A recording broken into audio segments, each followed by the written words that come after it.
Association of attributes में अभी तक हम देख चुके हैं अननोन क्लास फ्रीक्वेंसीज़ को कैसे फाइंड आउट कर सकते हैं। उसके लिए मैंने कल बता भी दिया था लास्ट वाली क्लास में कि 9 स्क्वायर टेबल वाला मेथड या 9 स्क्वायर वाले टेबल की जो एक प्रोसेस है उसके बेस पे हम अननोन किसी भी फ्रीक्वेंसी को फाइंड आउट कर सकते हैं।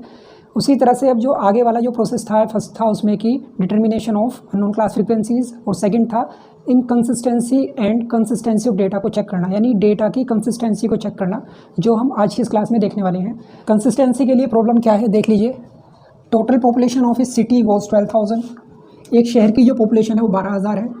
टोटल मेल्स पर 5,000, 5,000 वहाँ पे मेल्स हैं, यानी जो वहाँ पे पुरुष हैं वो 5,000 लोग हैं। Out of which 4,000 were unmarried.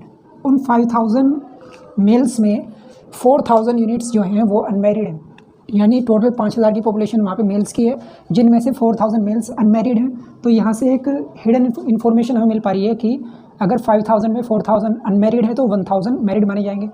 आगे चलते हैं। The number of married females was 8,000। Married females जो है वो 8,000 है। Do you find any inconsistency in the figures. क्या इस पूरी इन्फॉर्मेशन को देख के हमें कोई इनकन्सिस्टेंसी इस डेटा में दिखाई दे रही है?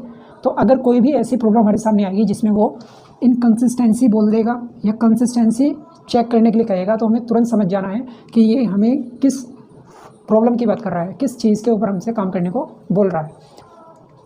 सॉल्यूशन के लिए हमें सबसे पहला स्टेप लेना होगा जो हम हर प्रॉब्लम के अंदर लेंगे। जब भी हम एसोसिएशन ऑफ एट्रीब्यूट्स की बात करेंगे तभी हमें उस प्रॉब्लम को सोल्व करने से पहले ये पहला स्टेप सभी जगह लेना है। अब यहाँ हमारे सामने दो कैटेगरी आ गई हैं, एक आ गई है मेल्स फीमेल्स और दूसरी आ गई है मैरिड अनमैरिड। तो यहाँ पे हमें इन दोनों ही क्वालिटीज़ में कंपैरेटिवली स्टडी करनी है और उसके लिए सॉल्यूशन के पहले हमें समझना होगा कि इनको हम अपनी तरफ से नोटेशन क्या दे सकते हैं। तो हम मान लेते हैं इसमें लेट मेल्स ए, मान लिया हमने इसमें कि जो मेल्स होंगे उसको हम ए से डिनोट कर सकते हैं। ऐसे ही अगर मेल्स ए है तो फीमेल्स होंगी अल्फ़ा, मेल्स ए फीमेल्स अल्फ़ा। यहाँ दूसरी बात आ जाती है मैरिड, क्योंकि क्वालिटी जो है वो मैरिड होना भी एक क्वालिटी है, ये एक स्पेशलिटी होती है। मैरिड होना वो हम कह सकते हैं बी है, और ऐसे ही इसका रिवर्स हो जाएगा अनमैरिड। अनमैरिड जो एक क्वालिटी है इसको हम कह सकते हैं बीटा। तो मेल्स का रिवर्स हो जाता है फीमेल, मैरिड का रिवर्स हो जाता है अनमैरिड। ये हमने इसको जो एक इसके नोटेशन थे जिसको डिनोट करना था हमने कर दिया है। अब प्रॉब्लम के हिसाब से सारी वैल्यूज़ को देख सकते हैं। सबसे पहले जो भी इसने हमें इन्फॉर्मेशन दी है उनको यहाँ पे लिख लेते हैं।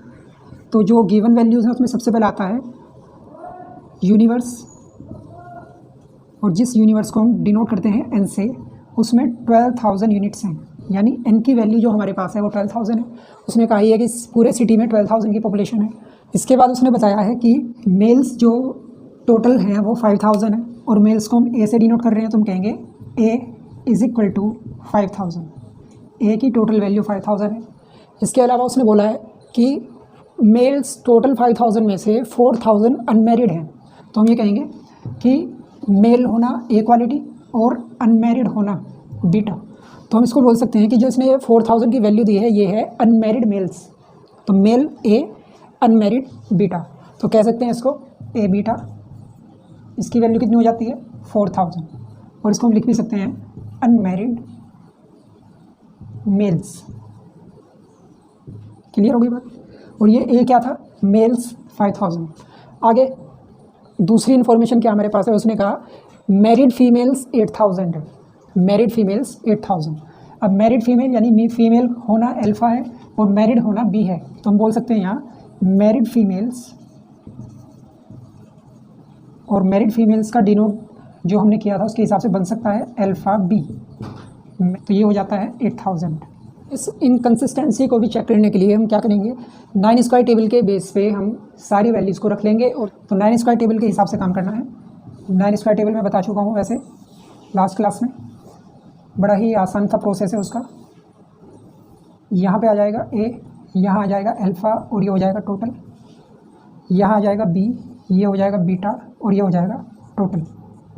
अब जो भी उसने वैल्यूज़ दी हैं उसको देख लेते हैं। एन से ही शुरू करते हैं। उसने कहा यूनिवर्स यानी एन की जो वैल्यू है वो ग्रैंड टोटल जो है वो 12,000 है। N is equal to 12,000। फिर आगे उसने कहा ए की वैल्यू 5,000 है, ए की वैल्यू ए के नीचे टोटल में आ जाएगी 5000। ए की वैल्यू के बाद उसने बोला है ए बीटा 4000, यानी अनमैरिड मेल्स जो है वो ए बीटा यानी 4000 है। ए बीटा कहाँ बनेगा, इस सेल में बनेगा ए बीटा, और ये आ जाएगा 4000। ये हो चुका।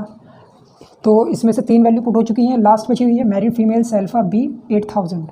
अल्फ़ा बी की वैल्यू देख लेते हैं। अल्फ़ा बी बनेगा यहाँ, अल्फ़ा बी, क्योंकि इसके ऊपर अल्फ़ा है, इधर यहाँ पे बी है, तो अल्फ़ा बी उसने कहा 8000। और इतनी वैल्यू बताने के बाद उसने हमसे पूछा है कि डेटा में इनकन्सिस्टेंसी है नहीं है, उसने हमसे ये पूछा है। अब ये हमें चेक करके बताना है। तो जो अननोन वैल्यूज़ हैं पहले उनको हम फाइंड आउट करेंगे, उसके बाद ही हम कोई डिसीजन ले पाएंगे कि डेटा में कंसिस्टेंसी ही है या वो इनकन्सिस्टेंट है, डेटा में कोई कमी है या वो सही है, ये हमें बताना है। तो बड़ा आसान सा काम हो जाएगा। टोटल ए का बनता है 5000। तो ये कैसे होता है कि मैंने लास्ट क्लास में बताया था कि ये सेल और ये सेल दोनों ऐड होकर यहाँ लिखे जाएंगे, ऐसे ही ये सेल ऐड होकर यहाँ लिखे जाएंगे। तो अगर ये वैल्यू हमारे पास नहीं है और ये सेकंड वाली है और इसमें कुछ ऐड होने के बाद ये 5000 हो जाता है, तो अगर 5000 में से 4000 को लेस कर लेंगे तो ये वैल्यू आ जाएगी। तो हम कह सकते हैं A B is equal to 5000 less कर देंगे 4000, तो 1000 बचेगा। यानी जो ए बी की वैल्यू है वो 1000 है। और ए बी का मतलब क्या होता है, ए का मतलब है मेल होना और बी का मतलब है मैरिड होना। तो उसने कहा हमसे कि ए बी यानी मैरिड जो मेल्स हैं वो 1000 है। और अगर हम यहाँ पे इसको चेक भी करें, क्रॉस चेक करने के लिए, तो उसने कहा है कि मेल्स हमारे पास 5000 थे, जिनमें से 4000 अनमैरिड थे, तो 1000 मैरिड ही निकलेंगे और वो मैरिड ही हमारे यहाँ पे आ गए हैं। इसके बाद अगला काम हो सकता है कि अल्फ़ा और ए इन दोनों सेल का अगर हम टोटल कर देंगे तो बी हो जाएगा। उसको हम यहाँ लिख देंगे 8 और 1 9000। 9000 की वैल्यू हो गई है और इसको हम कह सकते हैं टोटल ऑफ बी। ये हो चुका। इसके बाद 12000 ये वैल्यू यहाँ पे है, इसमें से ये 5000 लेस करोगे ये ऑटोमेटिकली आ जाएगा। तो यहाँ पे कौन सा टोटल आता है, इसके ऊपर है अल्फ़ा, अल्फ़ा की वैल्यू आ जाती है 12000 माइनस 5000 7000। क्लियर हो गई बात। अब 12000 में से 9000 लेस करेंगे तो यहाँ आ जाएगा 3000, और ये 3000 क्या माना जाएगा, टोटल ऑफ बीटा। 3000 आ चुका है बीटा का टोटल। और अब हमें यहाँ ये वैल्यू देखनी है कि ये कैसे आएगी। इसके लिए हमें टोटल्स का ध्यान देना होगा कि ग्रैंड टोटल 7000 बन सकता है, लेकिन अल्फ़ा बी की ही वैल्यू 8000 आ रही है, यानी इसमें हमें कोई वैल्यू ऐड करनी पड़ेगी तब जाके वो 7000 होगा, लेकिन वो पहले से पहले ही 8000 है। तो यानी कि हमें 8000 में कुछ ऐड नहीं करना है, सिर्फ 8000 में से कुछ लेस करना पड़ेगा, तब जाके 7000 आएगा।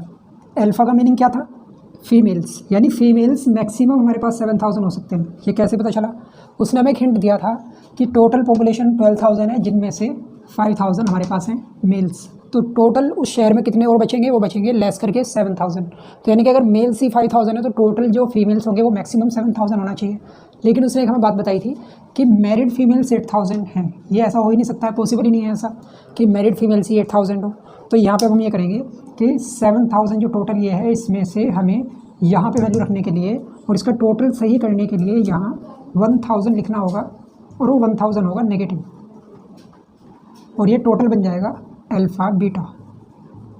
अल्फ़ा बीटा की वैल्यू 1000 आ जाएगी। जब हम ये 1000 लेस करेंगे 8000 में से, तब जाके हमारा 7000 ही आएगा। ऐसे इसको हम दूसरी साइड से चेक कर सकते हैं कि टोटल ऑफ बीटा 3000 है। टोटल ऑफ बीटा, बीटा का मीनिंग क्या था, बीटा का मीनिंग हमने कहा था अनमैरिड जो है वो बीटा होगा। अब टोटल जो बीटा है वो हो सकता है 3000 मैक्सिमम। अब 3000 मैक्सिमम ये हो सकता है, तो इसका मतलब ये हुआ कि 4000 अगर ए बीटा है तो इसका मतलब यहाँ भी गड़बड़ है।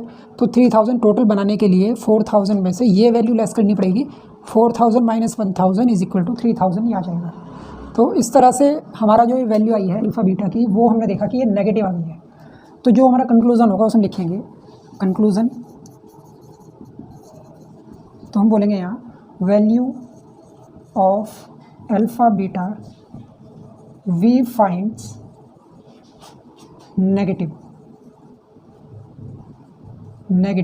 1000. So our data will be inconsistent. मतलब ये हुआ है कि अगर पूरी टेबल को तैयार करने में अगर कहीं भी कोई नेगेटिव वैल्यू आ जाती है किसी भी सेल में, तो हम ये कहेंगे कि डेटा में इनकन्सिस्टेंसी है। मतलब ये हुआ कि जो इन्फॉर्मेशन हम दे रहे हैं उस इन्फॉर्मेशन में गड़बड़ है, डेटा सही तरह से इकट्ठा नहीं किया गया है, जिसकी वजह से हम आगे के जो फ्यूचरिस्टिक हमारी इन्फॉर्मेशन मिलेगी या हमें कोई भी रिपोर्ट तैयार करनी हो, कोई भी रिसर्च करनी हो, उसमें गड़बड़ हो जाएगी।